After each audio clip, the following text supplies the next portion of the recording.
Digamos, acá con, con los ejercicios, ¿no? Digamos, en general son, eh, dada una integral definida, queremos aproximarla con alguna precisión. ¿No? Eh, como, como vieron, los métodos simples tienen, digamos, la expresión del error no tiene un parámetro que se pueda manipular. En el método simple uno puede dar una estimación del error, pero está fija según el método y la función usada. Los métodos compuestos, como había hablado anteriormente, en esa expresión del error aparece el paso que se usa, ¿no? O la cantidad de subintervalos, que es equivalente.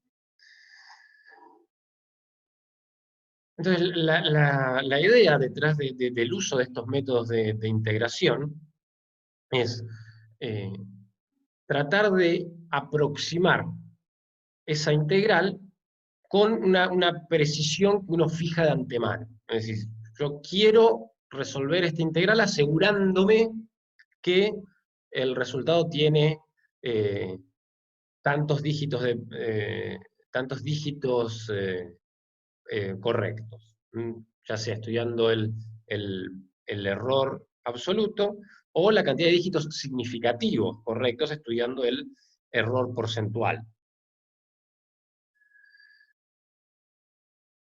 Entonces, como le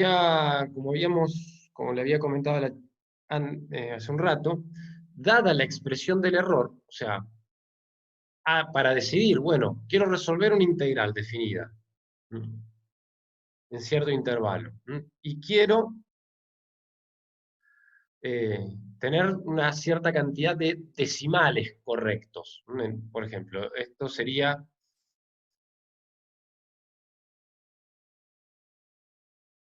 trabajar con 8 decimales correctos.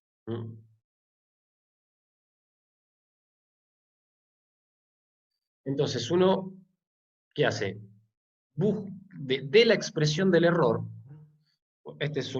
cada método tiene esta forma en general, este es un numerito que es un conocido, esta derivada se acota, se le busca el máximo, digamos, uno nunca trabaja con el error exacto, sino una cota superior del error. El error verdadero va a ser generalmente menor, pero al trabajar con la peor situación posible, que es el máximo de esta derivada,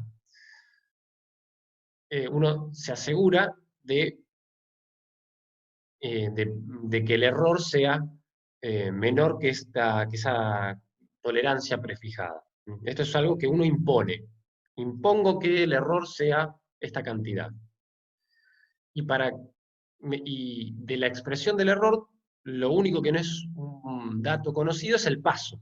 Entonces, a partir de la expresión del error y la cota del error deseada, uno encuentra cuál tiene que ser el paso que me da, que haría que el error fuese ese. Y después aplica el método, que haya sido trapecio, Simpson, con ese paso. Esa es la lógica detrás de cómo, de cuando en los ejercicios le dicen, bueno, calcule la integral de manera que el error sea menor que cierta cantidad. Bueno, pedir que el error sea menor que cierta cantidad me indica cuál es el paso a utilizar. En varios casos también le dicen, eh, digamos, cuál es el error, que el error relativo sea menor que cierta cantidad, ¿no? Y ahí hay que tener en cuenta que las expresiones del error de los métodos me dan una cota para el error absoluto, no para el error relativo. El error relativo, que no es otra cosa que el error absoluto sobre el valor verdadero de la integral. Ahora bien, este número claramente no lo tenemos. Entonces, ¿cómo podemos asegurarnos que esta cantidad sea menor que cierto valor si no conozco esto? Porque, digamos, en la parte del error absoluto lo que está para definirse es el paso. Pero si no conozco este valor verdadero, ¿cómo puedo despejar el paso? Entonces, una manera de encarar esto es hacer una primera integral con una cantidad arbitraria de pasos, y considerar eso el valor verdadero, entre comillas. Entonces, es un proxy para el valor verdadero de la integral. Decir, bueno, uso 20 puntos. Una decisión totalmente arbitraria, no tiene por qué ser esta cantidad. Entonces, calculo la integral aproximada con, con esa cantidad arbitraria de puntos, y uso eso como valor verdadero, para después refinarlo y decir, bueno, ¿cuánto tendría que haber salido el paso? En realidad necesito, no 20, necesito 50 puntos. Digamos, uno en general trabaja con los elementos que tiene. Perfecto. Sí, sí, sí, te voy siguiendo. Y en general la mayoría de los ejercicios de la práctica van en ese sentido, es calcule esta integral con cierto error relativo. O, por ejemplo, el ejercicio 2 que le dice, calcule el logaritmo con cierto error relativo. Ahora fíjense la integral que aparece en el inciso anterior, creo que no estoy compartiendo. Sí. La integral que aparece en el inciso anterior, si la piensan como función integral, es el logaritmo. Claro. Básicamente, si ponemos la integral de 0 hasta t de 1 más x a la menos 1, resolviendo, esto es el logaritmo de 1 más x entre 0 y t. Evaluado en el 0 es logaritmo de 1, que vale 0. Así que esto es simplemente logaritmo de 1 más t. Claro. Entonces, ese logaritmo de cierto valor implica, bueno, el límite superior tiene que ser un número. Y calculan la integral, y ahí ya es calcular una integral definida. Perfecto. En todos los ejercicios tiene esa lógica. Lo que va cambiando es qué función, qué método, pero es siempre, bueno, calcular una integral con cierta precisión. Te puedes armar, bueno, la integral que tengo que calcular, qué función es la que tengo que derivar, cuántas veces según el método que quiero usar. Pero de la estimación del error, de esta cota, uno despeja el paso deseado. Perfecto. Perfecto. Gracias. Bien.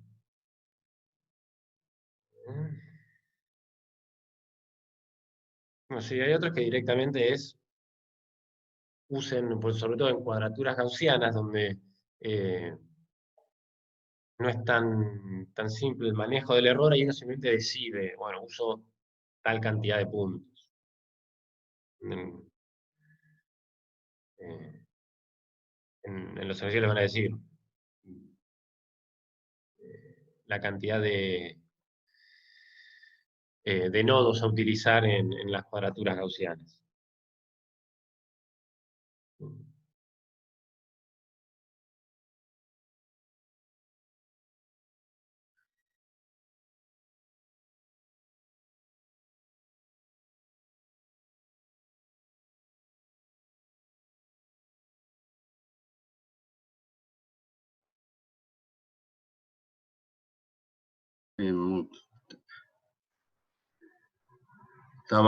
No me di cuenta, estaba con el sonido. Vamos a ver esto que estuvimos hablando del cálculo de error, ¿sí? Y modifiqué el programa de trapecios, y entonces lo que podemos hacer, ¿se acuerdan que el otro día estuvimos hablando del cálculo de la cota y que usamos una función simbólica? Entonces lo que hice fue utilizar todo eso que vimos el martes y modificar el programa de trapecios y utilizar esa información que vimos. Bueno, si se fijan, la primera parte es exactamente igual. Después el programa este lo subimos, así lo tienen. Porque lo que estaría bueno, yo modifiqué el de trapecios, ustedes modifiquen el de Simpson. ¿Sí? Si quieren pueden hacer eso.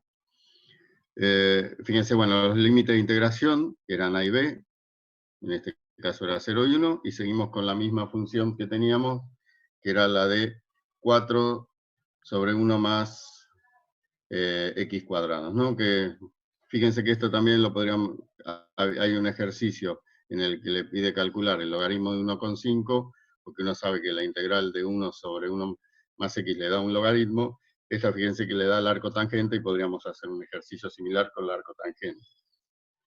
Bien, entonces, definimos primero la función que vamos a integrar. Fíjense que es una función que la llamamos Anonymous, la definíamos con un f arroba de x, y es la función 4 sobre 1 más x cuadrado.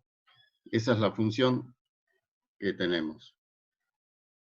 Después defino una variable simbólica que la llamo t, ¿sí? Sims, y la llamo t, y esa va a ser mi variable simbólica. Y entonces lo que tengo que ahora escribir es la función que voy a integrar, pero en mi variable simbólica. Fíjense que la llamo z igual 4 sobre 1 más t cuadrado. ¿Sí? Es la misma función que la que voy a integrar. Ahora, ¿para qué hago esto? Vieron que cuando nosotros utilizamos alguno de los métodos de integración, sea Simpson, sea trapecio, acotamos el error. Y necesitamos acotar la derivada. En el caso de trapecios, es la derivada de orden 2, ¿sí? La que tenemos que acotar. Y el módulo de esa derivada en el intervalo de integración, ¿sí? Tiene que ser máximo. Y necesitamos elegir el psi, es decir, cuál x en el intervalo de integración hace que el módulo de esa derivada sea máximo. Bien, esa cuenta la podemos calcular en forma simbólica utilizando las herramientas que vimos el otro día. Entonces, si se fijan, yo definí una función que la llamo cota. Esa función cota entran como argumentos el intervalo de integración, el límite inferior, que es A, el límite superior, que es B, el 2, que va a ser el grado, el orden de la derivada, que como en el caso de calcular la cota de error, en el caso de trapecios es una derivada de orden 2, así que ese número entra fijo, es 2, y el cuarto argumento es la función simbólica. ¿Y qué va a salir como resultado? Bueno, va a salir la cota m y el psi. ¿Cuál es el valor? Porque ustedes cuando calculan el máximo del módulo de esa derivada, ustedes dicen, bueno, puedo calcular el máximo, ¿sí? Bueno, pero ¿a cuál valor del intervalo pertenece ese máximo? Así que eso también hay que calcularlo, ¿sí? Entonces, calculamos la cota y el psi en el que se va a calcular esa derivada segunda. Bien, entonces vamos a la función esta que definí como cota. Fíjense que entraba intervalos de integración, orden de la derivada y la función a integrar, pero escrita ahora en forma simbólica. Entonces, vamos a la función. Fíjense, cota. Fíjense que acá es A, B, N y H. Yo a los argumentos les puedo poner, fíjense que entraba una función z como función simbólica. Y sin embargo acá le pongo h. Fíjense que los intervalos el intervalo de integración AB lo llamé igual, y entraba un 2 como el orden de la derivada, y acá figura un n. Lo importante siempre cuando definan una función es respetar el orden. Yo acá le puedo poner cualquier nombre, pero la función que yo estoy definiendo sabe que el primer valor, en este caso, es el límite inferior de la integral.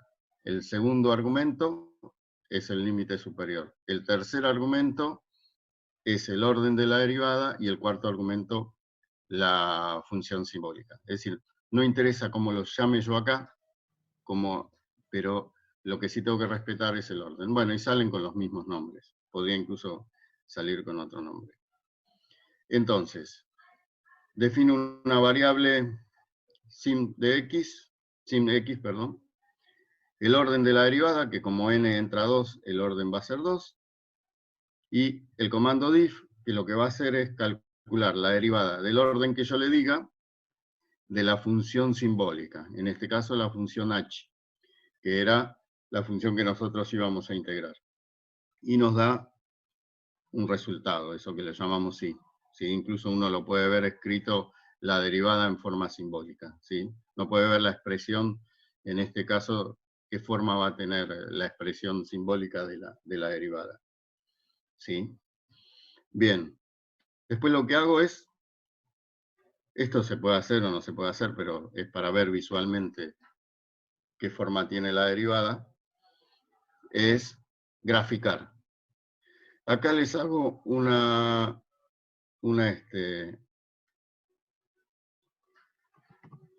les hago una advertencia, porque hoy me lo preguntaron y estaba buena la pregunta. ¿Qué diferencia hay entre el plot y el zplot? El plot, ustedes ya saben cómo se maneja. Dan la función, el intervalo, ¿sí? El zplot sirve para graficar funciones simbólicas. Se está por cortar, Matías. ¿Reiniciamos? Bueno. Sí, porque quedan 3 minutos y moneda. Bien, reinicio. Dale. Calcular con esta función es la cota. ¿Sí? Entonces habíamos llegado acá. Quería explicarles cuál es la diferencia entre el plot y el zplot. El plot ya lo saben manejar. El zplot es cuando ustedes tienen, por ejemplo, una función escrita en forma simbólica. Supongamos que escribo sims y defino una variable simbólica h. ¿Sí?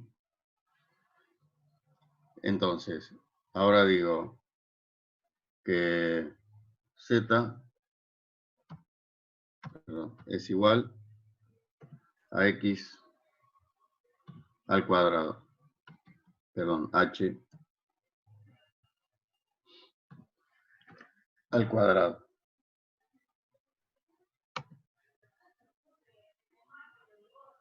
Bien. Entonces ahora escribo zplot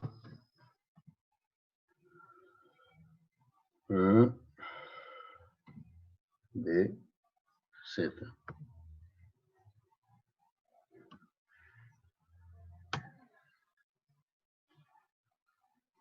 ¿Ven?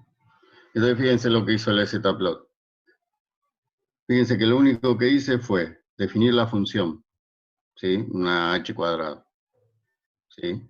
No di ningún intervalo en el que la grafique, así que por default la graficó entre -6 y 6.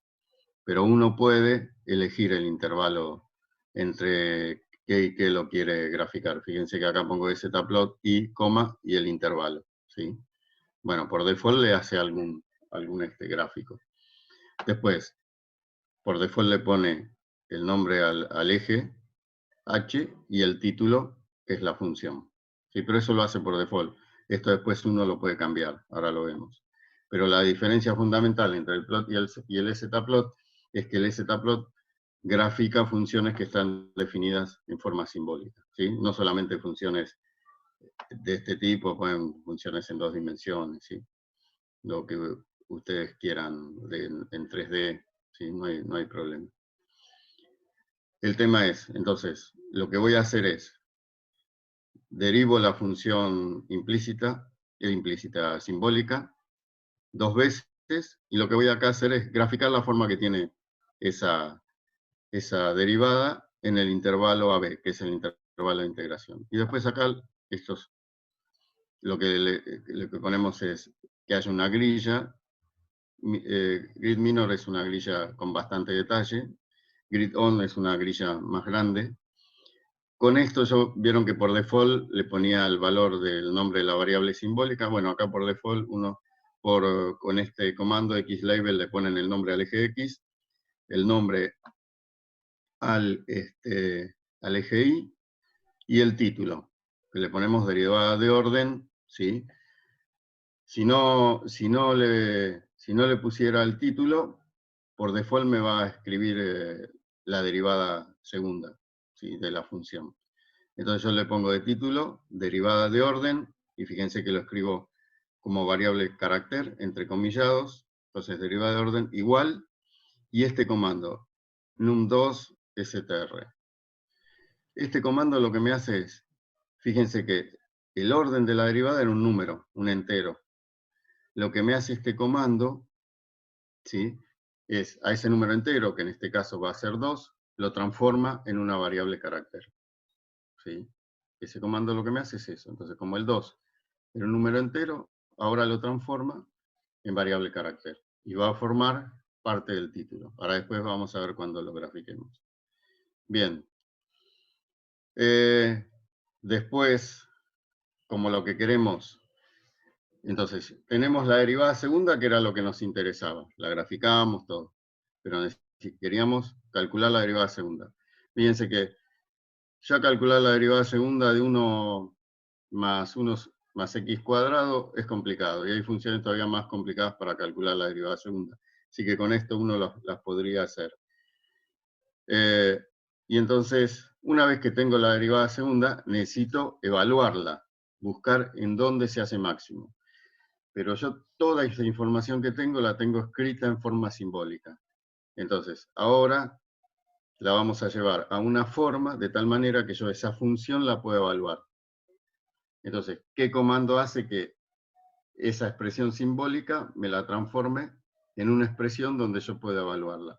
Bueno, en el caso de MATLAB es este comando, MATLAB function. Y en el caso de Octave, Matías el otro día les había dicho, era function handle, ¿no? Sí, MATLAB Function también funciona, así como lo MATLAB escribiste, function también funciona en el Octave. en el Octave. Lo que tiene Function Handle es que le puedes dar muchas más opciones después adentro. Está Esta bien. rutina MATLAB Function no te la acerca, pero así como la estás usando, funciona también en Octave. Funciona, listo. Ya con esto es suficiente para después evaluarlo. Ujú. Entonces, fíjense que ahora la expresión que me calculó como derivada segunda, supongamos que la x cuadrado que teníamos, recién la llevó a 2x. Eso estaría escrito en forma simbólica. Ahora, genero una función f, donde esa 2x yo la puedo evaluar. Bien, ¿en dónde la voy a evaluar? En el intervalo de integración, en x, que sea entre a y b. N la longitud del intervalo, y acá el comando max, ¿qué es lo que hace? Calcula el máximo, pero ¿qué tiene que calcular? El máximo del valor absoluto de la función. ¿Sí? Y esta función, que era la derivada, evaluada en el intervalo de integración. Bien, esos son todos comandos. Los defino como maxf, ¿sí? Que es el máximo del valor absoluto de esa f de x. Pero acuérdense que esa f de x es el máximo de una derivada que yo estoy calculando. Bien. Después, ¿qué necesitamos? Saber para qué x ese valor se hace máximo. Porque uno puede decir, bueno, el máximo vale tanto. Sí, pero ¿para qué valor del intervalo? Entonces, lo que hago yo con este loop es encontrar el valor del intervalo. ¿Sí? Bueno, voy desde 1 hasta la longitud del intervalo y digo que si el valor absoluto, ¿sí?, de f de xy, que era lo que yo había calculado antes, es igual al valor máximo, el psi es el x de y. En caso contrario, no pasa nada, y una vez que recorrió todo el loop, termina. ¿Sí? Entonces ya tengo el máximo calculado acá, y a qué psi o a qué x del intervalo corresponde ese máximo. Entonces tengo la información, vieron que me aparecía en cuanto calculaba el error. el módulo, el máximo del módulo de la derivada de orden K en un psi que pertenece al intervalo. Entonces con esto yo tengo el máximo y el psi de ese que yo buscaba. Bien, esto si lo quieren usar, lo usan, es simplemente este comando table lo que le permite es lo siguiente, le va a aparecer en pantalla, ¿sí? Escrito de una forma muy ordenada, los valores que recién encontramos, el psi y el máximo. Entonces, fíjense que la sintaxis es, a la tabla la llamo T, la pueden llamar como quieran, el comando es table o table, y es, primero, los valores que encontré, en este caso, psi y maxf. Y luego, el nombre de las variables, ¿sí? Que van a ir en variable carácter. ¿Eso qué va a hacer? Nos va a decir cómo se llama cada columna de la que yo voy a estar escribiendo. En un caso es el psi, en el otro la cota, ¿sí? Que encontré. ¿Se acuerdan ese m que figura siempre en el error de los métodos, que es el módulo máximo de la derivada? Bien, esto sería la función que vamos a llamar cota. Es la cota del error, ¿sí? Es la cota, siempre la habíamos tenido en cuenta, ¿se acuerdan cuando calculábamos? Que decíamos, tomábamos siempre los valores más desfavorables. Entonces, este número está hecho en función de esos valores más desfavorables. Bien, sigamos con la integral. Una vez que tengo la cota, ya tengo uno de los datos que necesito, y voy a calcular la integral por trapecios, ¿sí? Bien. Necesito inicializar el programa. Entonces, los valores iniciales para que el programa arranque, ¿qué tengo? IT es la integral de trapecio, y llamo IT de 1. Acuérdense, una cosa que vi, que bueno, eso no lo tomé en cuenta cuando vimos los parcialitos, era que algunos ponían X mayúscula y X minúscula. Acuérdense que MATLAB y Octave, las mayúsculas y las minúsculas para él son variables distintas, ¿eh? Si ponen X mayúscula es una variable y X minúscula es otra. Si corren el programa le va a decir que alguna de las dos no está definida. Y los subíndices siempre, se los recalco, empiezan de 1. ¿Sí? Hay compiladores que aceptan del 0, pero son otro tipo de programa. El Fortran no lo acepta, el C lo acepta y no sé el Python, pues nunca lo usé.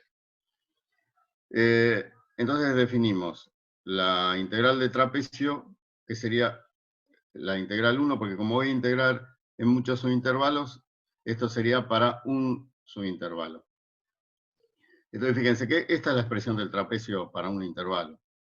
B menos A, que es la longitud, podría haber puesto H, pero vamos a poner B menos A sobre 2, que es la longitud del intervalo sobre 2, y la función evaluada en los extremos.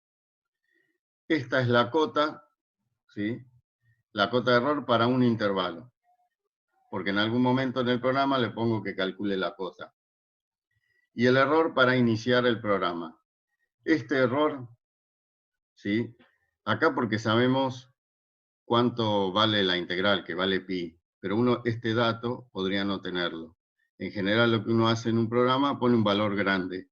¿Sí? En vez de poner este valor yo podría poner un valor grande. Digo, bueno, pongo 1000 y que empiece a calcular. Entonces vamos a ver cómo calcula. Pongo este porque conozco el valor, nada más.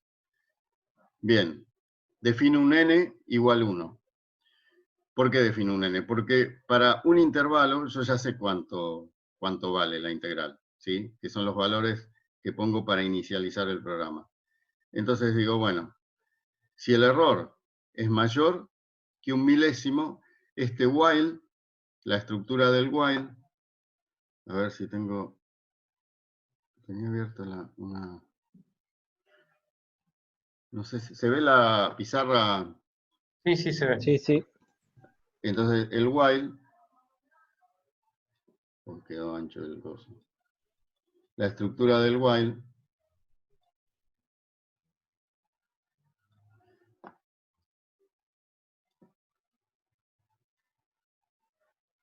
entonces, la estructura de while es while y termina en un end. ¿sí? Y uno acá pone lo que quiera. Acá le pone una condición. Mientras pase tal cosa, esto, a diferencia del if, esto mientras la condición se mantenga, el loop va a seguir. Y no va a parar hasta que la condición no se cumpla. ¿Sí?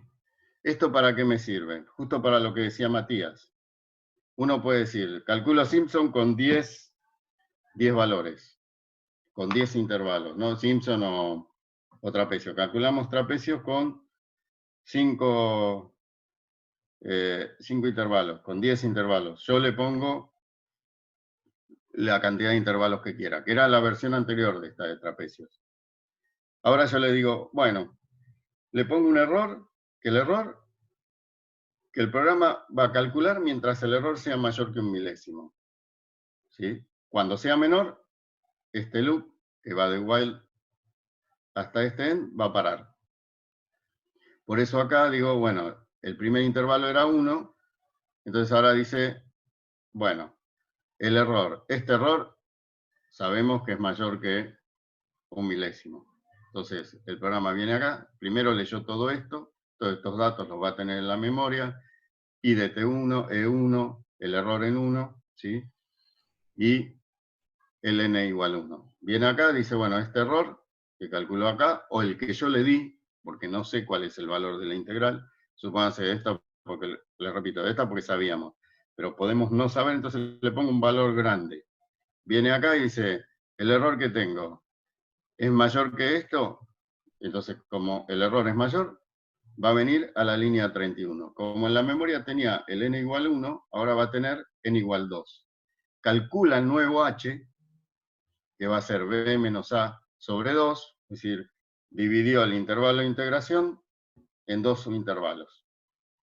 Y esto es lo mismo que teníamos el otro día. Hacemos la suma de los valores intermedios, ¿sí? Que era 2 veces la suma de los valores intermedios, y calculamos la integral en este valor n igual 2, que va a ser h sobre 2 más la suma de los extremos, perdón, h sobre 2 por la suma de los extremos más la suma, esta que le llamamos suma trap, suma de los trapecios, que era la de sumar 2 veces los valores intermedios. ¿Sí? Y ahí tengo la integral, que como índice tiene 2, ¿sí? La IT de 2, eso nos está diciendo que es la integral con 2 subintervalos. Calculamos el error. Fíjense que el error, ¿cómo lo calculamos? Como el valor nuevo de la integral menos el valor viejo, ¿sí? El IT de n menos el IT n menos 1. Si n vale 2, acá calculo el de 2, y acá calculo el IT de 1. Hago la diferencia, bueno, y eso me va a dar un número. Después acá calculo la cota. Esto puedo no calcularlo, pero tengo la cota del error. Calculo el error absoluto entre los dos valores consecutivos y la cota que tengo del error. Eso para tener un dato más de decir, bueno, la cota que yo había calculado es esta, que es el valor más desfavorable, cuánto es el error que voy cometiendo. Bien. Una vez que calculo esto, dice, bueno, calculo el error. Le di un determinado valor. Vuelve acá el programa, al while. El error sigue siendo mayor que 1 milésimo. Entonces viene acá. Como el n que tenía era el 2, en la memoria, ahora el n siguiente va a ser 2 más 1, que vamos a tener un 3. Y va a ser todo el mismo cálculo con n igual 3. ¿Cuándo va a parar? Bueno, cuando esta diferencia sea menor que 1 milésimo. Entonces, cuando esa diferencia sea menor que 1 milésimo, el programa para. ¿Ahí te dice cuántas iteraciones estás haciendo? Sí. Yo ahora en el archivo trap guardo la cantidad de iteraciones que Ah, hice, excelente. cómo fue el error, cuál es la forma de... Este programa después se los subimos para que vean cómo calcular la función cota y todo eso, que es Ah, dale, simplemente... perfecto. Lo que hicimos fue reorganizar lo que el otro día explicamos y aplicarlo a trapecio. ¿Sí? Excelente. Estaría bueno que como ejercicio ustedes hagan esto, pero en Simpson. En Simpson el cuidado que hay que tener es que tiene que haber siempre un número par de subintervalos, porque tenemos un polinomio de grado 2, tenemos 3 puntos, cada trapecio tiene 2 subintervalos, ¿no? Claro. Entonces, una vez que tenemos eso, corremos el programa. Entonces el programa va a parar solo. ¿Cuándo va a parar? Cuando el error sea menor que 1 milésimo. ¿Sí? Ahí para y nos da el resultado de la integral, con el error que yo le pedí. Ven que es distinto a decir, bueno, le pongo 10 intervalos. En este método de trapecio uno le puede decir, pero sabe que total el método no es muy eficiente, pero bueno. Bueno, corremos el programa. Vamos a correr el programa.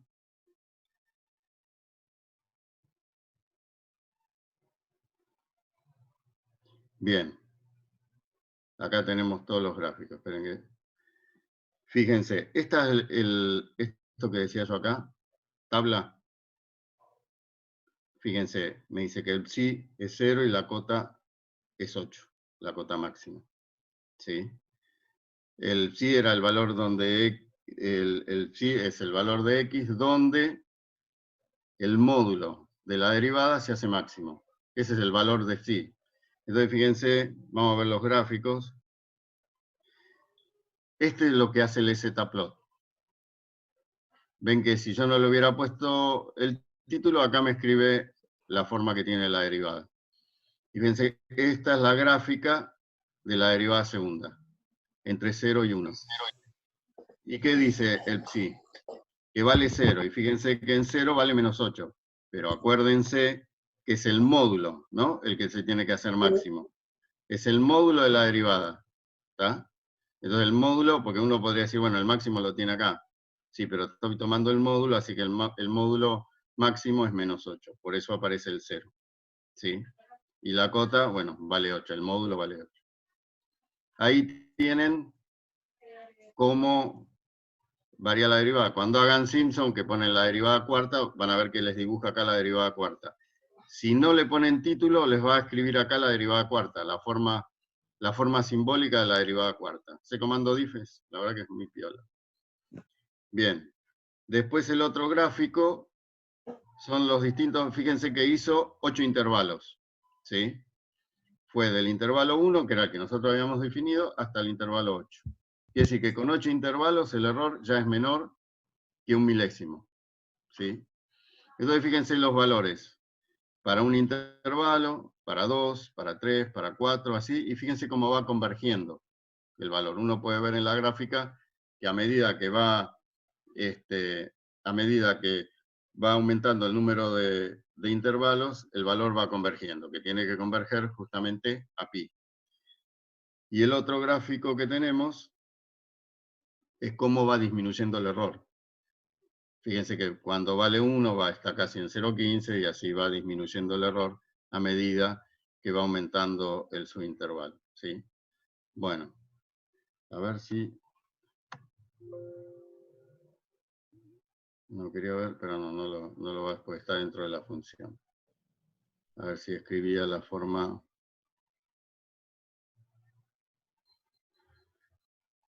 Vamos a ver si... Voy a hacer una cosa acá. No le voy a poner título. Me tendría que escribir en el gráfico.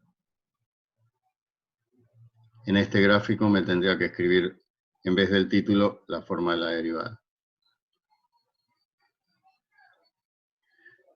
Bien, vamos a correr el gráfico.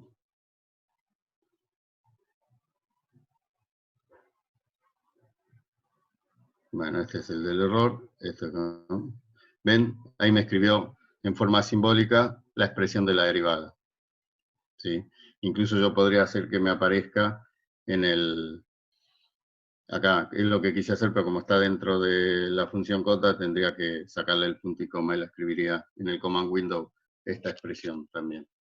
¿Sí? Pero ven lo que les decía, por default, como título escribe la función. Pueden hacer la derivada cuarta y les va a escribir acá la derivada cuarta. ¿Sí?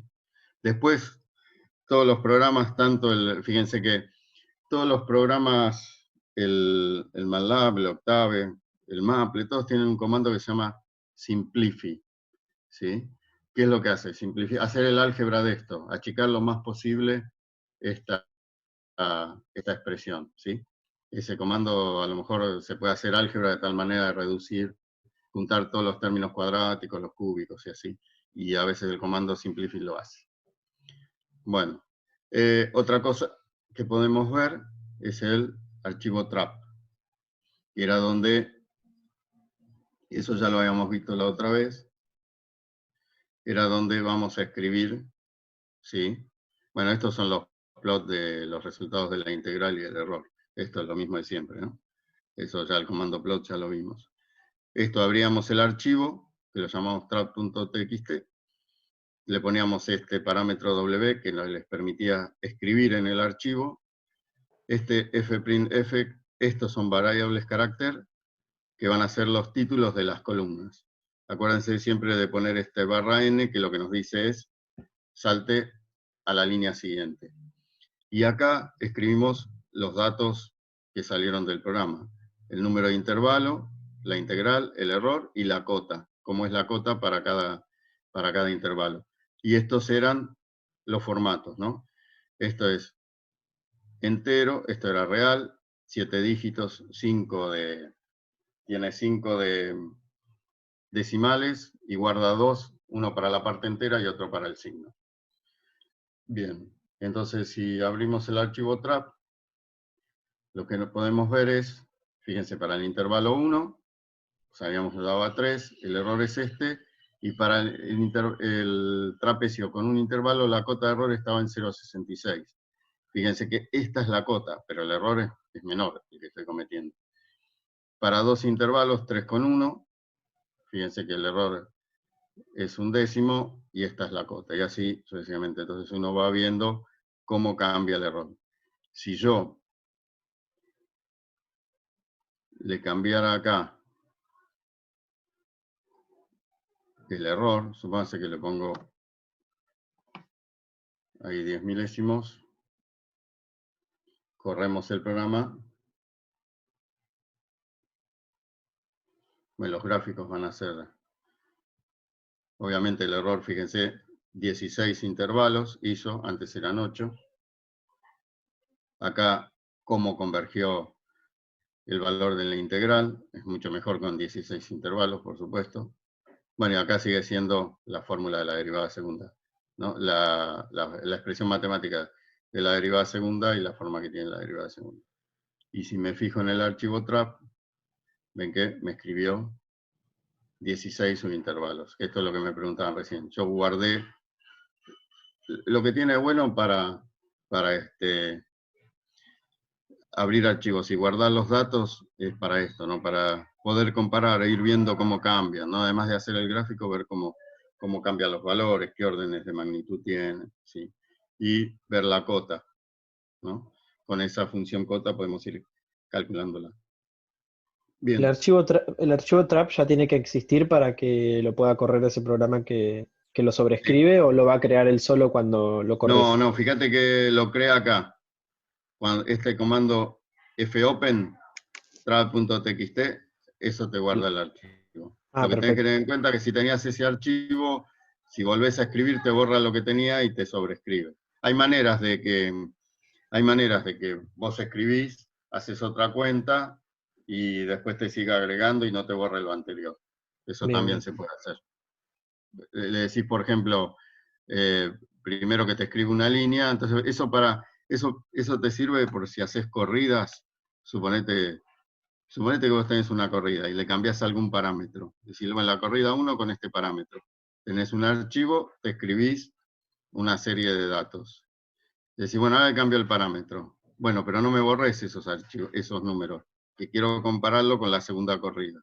Entonces, le decís, tipo esto de los títulos, que te escriba esta línea, le puedes decir incluso que te ponga algún nombre entre medio de la línea, todo, que diga segunda corrida, y después y te escriba los datos de la segunda corrida, sin haber borrado lo de la corrida anterior. Sí, todo eso se puede hacer, pero eso vamos viéndolo de a poco. Bien. Pero está bueno tener los archivos para tener los datos, ayuda visualmente a ver los números, ¿no? Más que también el gráfico.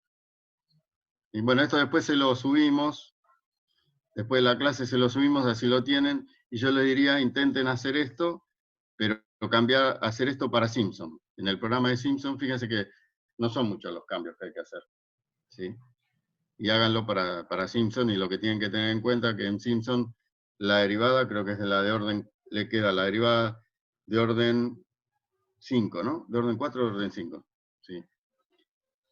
Así que bueno, pero eso lo calcula, lo puede calcular esto, ¿no? Fíjense, acá está sola la función, uno acá puede poner la función que quiera y el orden que quiera, ¿sí? Entonces, si corremos esta, acá está justo la derivada de orden 4. Si corremos este programa,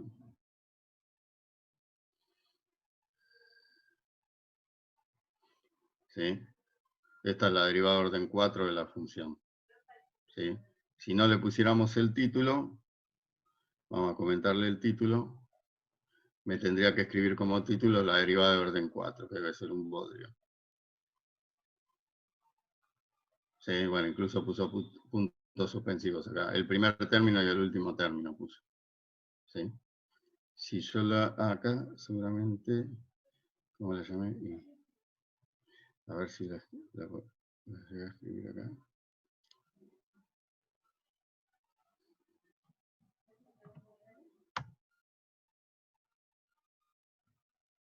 Ahí tienen la derivada de orden 4, escrita en forma simbólica. ¿Ven? Estas cosas les digo que esto tiene un comando simplify que se puede a veces simplificar esto, porque hay cosas que se puedan simplificar. Pero bueno, pueden tener la forma de la derivada. ¿Qué expresión Inclu- analítica tiene la derivada? lo podemos agregar ahí en la línea 9 y listo, y te queda una derivada más bonita. Sí, es horrible, ¿viste? Escrita así, sí, a veces. Es más, a Sí. veces este programa no, pero el Maple, por ejemplo, he visto que te escribe seno de pi sobre 2. En vez de poner 1, te escribe seno de pi sobre 2. Te hace toda la cuenta y todo, te pone seno de pi sobre 2. Le pones el comando simplify y ya eso no aparece, pero te expresa toda la cuenta que hizo. ¿Sí? Bien.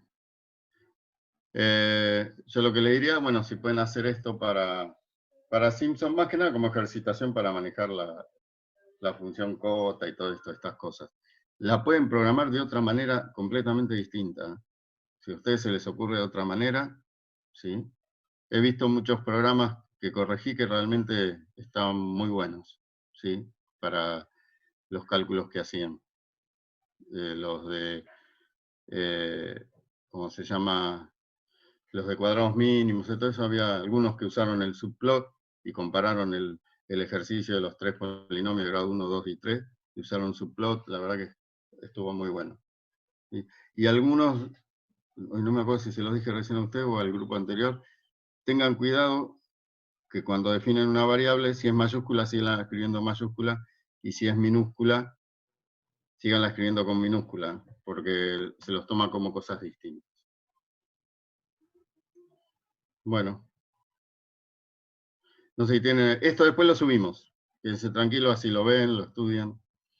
¿Sí? Consultas, si tienen consultas, después las vemos el martes. ¿Sí? Bueno, dejo de compartir por si alguien tiene alguna otra duda. Bien. Dudas que tengan de integración. ¿Vieron? Tenemos esos Simpson, trapecio, simple y compuesto, Simpson, simple y compuesto, y cuadratura gaussiana. De cuadratura gaussiana, cuando le tomemos algo, lo que le vamos a hacer es dar los nodos y las raíces, y eso queden tranquilos. Vieron que el otro día pusimos la tabla. Así que ese dato no se lo vamos a pedir que se lo acuerden. Se lo vamos a dar nosotros. ¿Está? Pero fíjense que es hacer un cambio de variable y una suma, nada más. Y eso lo hacen a mano.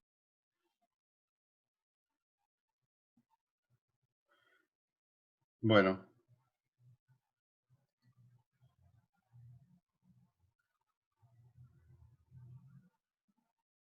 abre y si tiene muchos archivos es bueno abrirlo, que haga la operación que uno quiere y después cerrarlo. Sí, si tiene un programa grande que abre y cierra muchos archivos, sí, hay que cerrarlo. No, es que además en Octave hay que cerrar el archivo, si no, no lo No sigue. escribe, queda Ah, vacío. mira. Ah, mira, no sabía eso del Octave.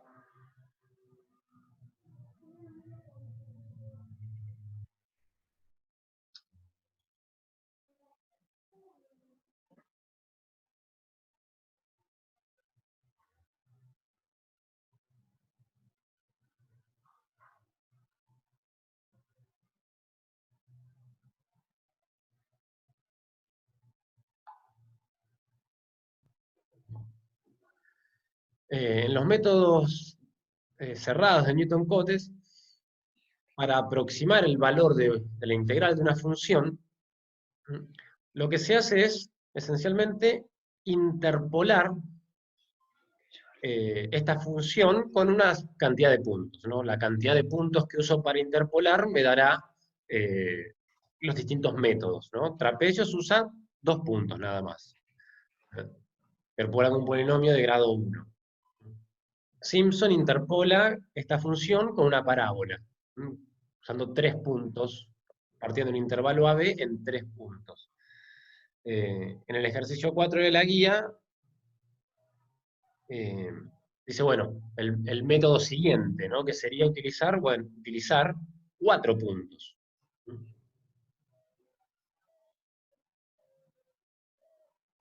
Entonces,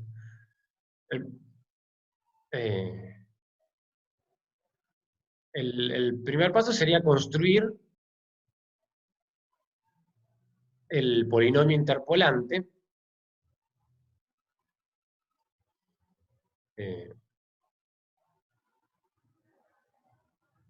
con esa cantidad de puntos. Uno puede decir que una función cualquiera la puedo describir como el polinomio que la interpola más la expresión del error. Entonces, integrar la parte del polinomio es lo que me va a dar el algoritmo de integración del método. E integrar la expresión del error es lo que me va a dar la expresión del error de integración. Entonces, en este caso van a tener que... Bueno, ¿cómo es el polinomio de grado 3 que interpola con 4 puntos? Digamos, ahí tendrán que subdividir el intervalo AB en 3 subintervalos, donde el primer valor de el x0 será A y x3 será B. Una de las maneras que pueden hacer de construir este polinomio, si bien en principio cualquier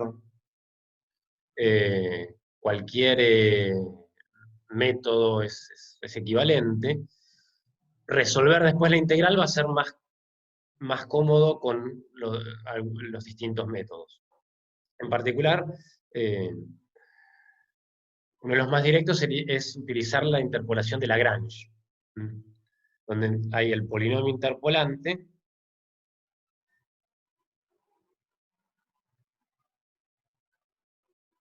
es la sumatoria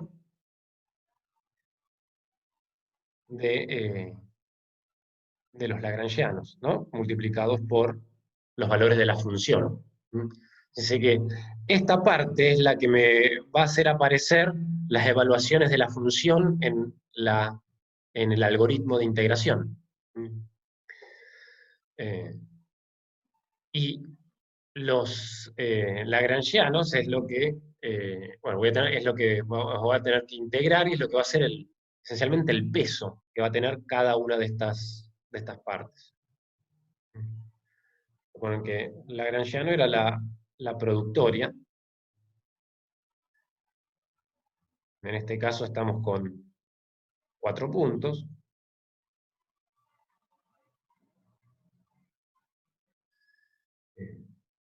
Esto es menos IJ sobre XY menos XJ. ¿No? Van a tener que expresar cada una de estas en función, digamos, el desarrollo de estas expresiones. Con la ventaja de que estos puntos, los XY, están equiespaciados. Básicamente, cada XY podría decirse que es X0 más I por H, ¿no? Donde H es la distancia entre cada par de puntos. Entonces, todas estas expresiones se pueden simplificar considerando esto. Y llevar todo a una variable que se mueva. Fíjense que la integral entre x0 y xn, x3 en este caso,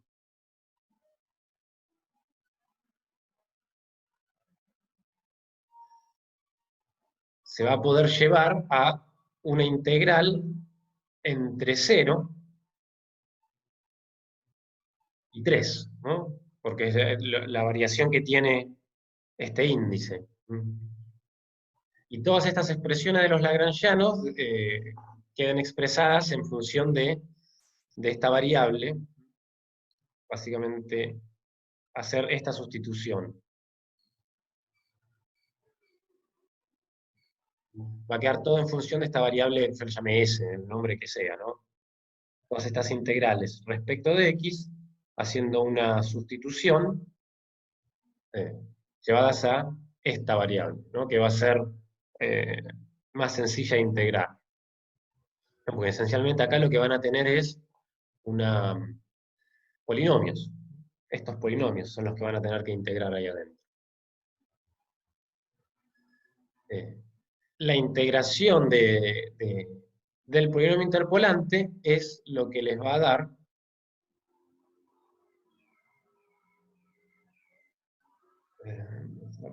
es con lo que deberían obtener esta expresión. Esa expresión va a surgir de justamente integrar el polinomio, integrar el polinomio interpolante, para tener que construir ese polinomio interpolante. Y después la expresión del error, esta expresión, va a surgir de integrar el término del error.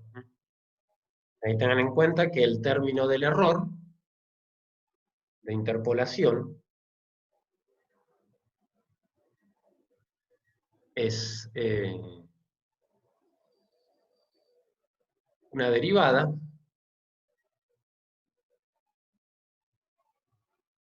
evaluada en un punto desconocido, que está dentro del intervalo,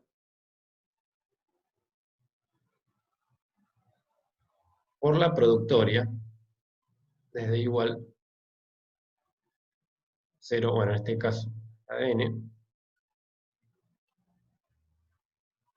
en este caso n es 3. A la hora de integrar esta expresión, fíjense que esto no es una variable que se conozca. No sé cómo depende este valor indeterminado. Entonces ahí pueden, así como hizo Alejandro en la teoría, utilizar el teorema de el teorema del valor medio para integrales. Si tenían una función que no cambiaba de signo, la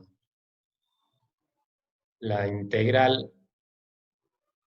de f de x por g de x diferencial de x, si g no cambia de signo, esto se puede expresar como digamos, tenemos esta función continua, una función continua y otra función continua, y esta que no cambie de signo.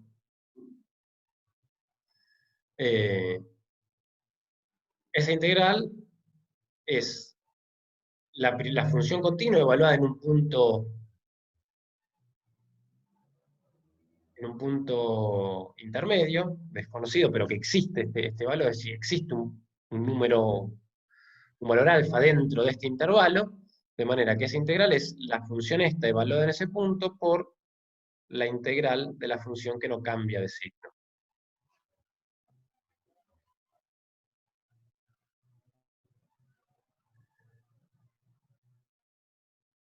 Entonces, a la hora de integrar la expresión del error, pueden, aplicando linealidad, aditividad del intervalo, separar el intervalo AB en varios intervalos donde la parte, en cada uno de sus subintervalos, la parte de la productoria no cambie de signo. Y ahí aplicar esto. Aplicar esto. Es de manera muy similar a como hizo Alejandro la deducción del método de Simpson. Digamos, tiene que seguir esa misma lógica.